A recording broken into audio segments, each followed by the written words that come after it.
d'abord, on se sent bien évidemment heureux, c'est une reconnaissance. Très honorée aussi par cette distinction et aussi un peu surprise parce que je ne m'y attendais pas. C'est vraiment une très grosse surprise pour moi. Donc voilà, je suis contente, je suis heureuse.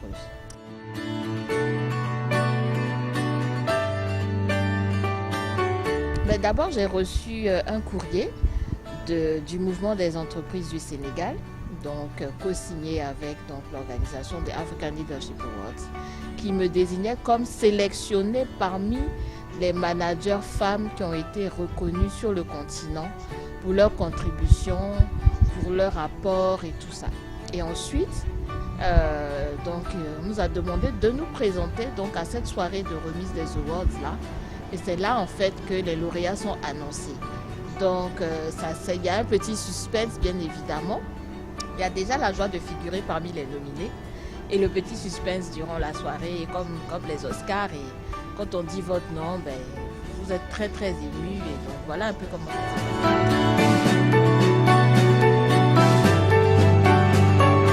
Je ne m'y attendais pas à cette nomination.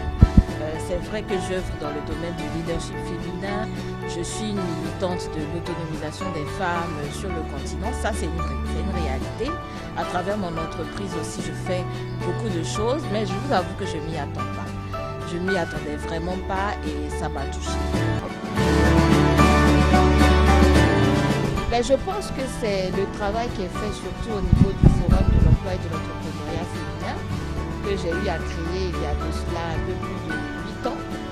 Donc cet événement qui rassemble chaque année des milliers de femmes, qui leur offre l'accès à des ateliers de formation, à du réseautage, à des solutions dans les problèmes qu'elles rencontrent au quotidien en termes d'entrepreneuriat et de gestion de carrière. Je pense que ça a été un élément déclencheur.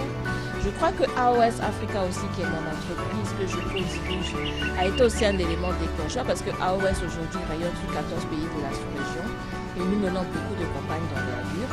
Et enfin, je pense tout simplement que c'est mon activisme au sein de toutes les organisations, les associations qui œuvrent pour l'entrepreneuriat féminin, pour que la femme soit vraiment mise à sa place qu'elle mérite dans la société, comme le moteur de développement qu'elle est.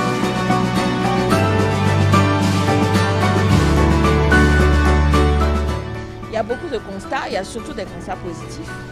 De plus en plus, les femmes décident de se lancer, décident d'entreprendre, décident de créer des emplois, décident de faire tourner l'économie de leur pays. Et ça, c'est très encourageant. On a une créativité énorme chez les femmes. On a une capacité de résilience très grande. Il y a aussi quelques côtés négatifs, notamment l'accès justement aux solutions d'accompagnement pour les entrepreneurs femmes, l'ouverture de certaines filières qu'on croit à tort destinées un peu plus aux hommes, et aussi malheureusement le manque de politique, c'est-à-dire au plus haut niveau des pays, le manque de politique réelle pensée pour justement permettre aux femmes de sortir du secteur informel, de sortir de l'économie qu'on va dire peu cadrée et de pouvoir avoir accès à des vrais produits, à des vraies solutions pour justement développer tout simplement leurs entreprises et leurs projets.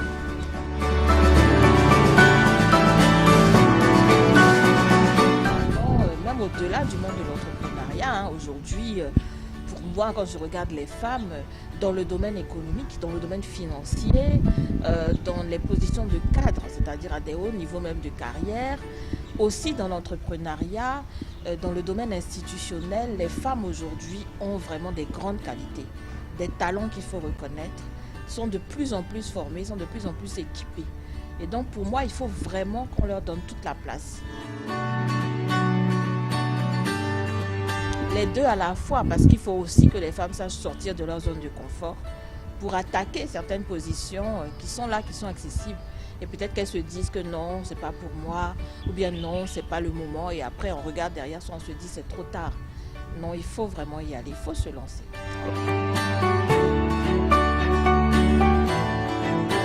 Mais je pense qu'au cœur de ma personne, il y a vraiment la valeur travail. Donc le travail ardu, le travail acharné. Il y a mon agence que je dirige avec mon associé qui n'est autre que mon époux, où nous travaillons beaucoup et on s'implique énormément dans des projets au-delà de ce que nous faisons qui sont nos sources de revenus. Nous nous impliquons beaucoup dans les projets de la société. Il y a ça d'une part, et puis il y a aussi le fait de ne pas se contenter de ce qu'on a. Il faut regarder autour de soi, il faut s'intéresser aux autres. Il faut voir qu'est-ce qu'on peut apporter dans la communauté, qu'est-ce qu'on peut apporter dans des milieux associatifs.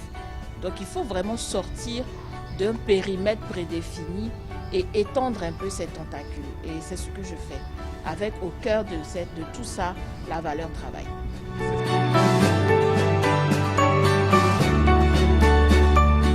Sans a priori, il faut y croire tout simplement, il faut avoir la foi.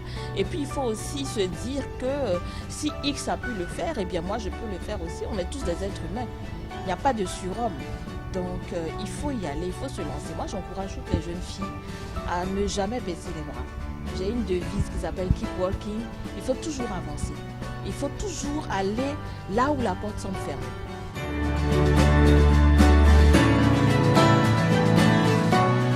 Du courage, il ne faut pas avoir peur des discriminations. Il faut y aller, il faut avoir du courage et de la foi, de la persévérance. Il faut aussi avoir un réseau. Il faut aussi créer un réseau. Les hommes sont très forts dans le réseautage. Il faut que les femmes apprennent à réseauter aussi, parce que ça ouvre des portes qui peuvent paraître fermées.